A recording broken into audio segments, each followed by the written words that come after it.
नमस्कार दोस्तों। One nation one election पे एक हाई लेवल कमेटी बनाई गई थी जिसके चेयरमैन हमारे फॉर्मर प्रेसिडेंट रामनाथ कोविंद जी थे। उन्होंने अपनी जो रिपोर्ट है वो 2024 सितंबर में सबमिट कर दी है और इसे कैबिनेट ने हाँ भी कह दिया है।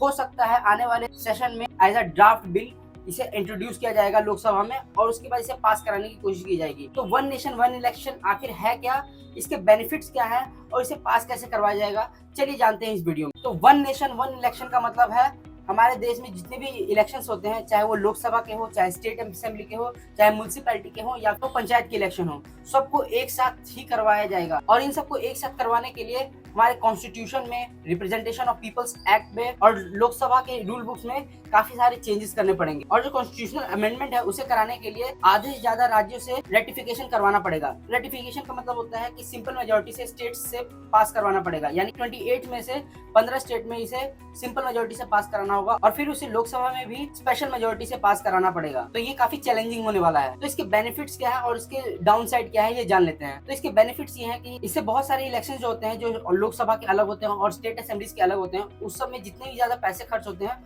उसमें बहुत सारे पैसों की बचत होगी, जो कि एक एस्टिमेट के अनुसार 4500 करोड़ रुपीज है, जो कि बहुत बड़ा अमाउंट होता है। दूसरा बेनिफिट ये होगा कि बार बार मॉडल कोड ऑफ कंडक्ट लगाने की वजह से एडमिनिस्ट्रेटिव वर्क जो है वो डिस्टर्ब हो जाता है और काम बार बार रुक जाता है। और जब 5 साल में एक बार चुनाव होंगे तो इससे क्या होगा कि मॉडल कोड ऑफ कंडक्ट जो है वो बार बार लगाने की जरूरत नहीं पड़ेगी। और तीसरा इसका बेनिफिट है कि जो गवर्नमेंट है वो अपने लॉन्ग टर्म विजन पे काम कर सकती है, because her bar her year में कहीं ना कहीं स्टेट में इलेक्शंस होते रहते हैं, चाहे वो लोकसभा के हो या फिर किसी ना किसी स्टेट असेंबलीज के हो। सेंट्रल गवर्नमेंट और स्टेट गवर्नमेंट और बहुत सारी जो पार्टीज है वो उस इलेक्शन में बिजी हो जाती है। जैसे कि अभी हरियाणा और जम्मू कश्मीर में इलेक्शन होने वाले हैं, तो बहुत सारी गवर्नमेंट और बहुत सारी पार्टीज वहाँ पे इंडल्ज हो चुकी हैं। इसके नुकसान क्या है? इसका सबसे बड़ा नुकसान ये होगा कि जो फेडरल स्ट्रक्चर है हमारा वो खराब हो जाएगा, बिकॉज सेंटर और स्टेट के जो मुद्दे होते हैं वो अलग अलग होते हैं, लेकिन जब एक साथ चुनाव होंगे तो ये मुद्दे कहीं ना कहीं खो जाएंगे और जो सेंटर का जो मुद्दा है वो ज्यादा हावी हो जाएगा स्टेट के मुद्दों पे। दूसरा डाउन साइड ये है कि जो सेंटर है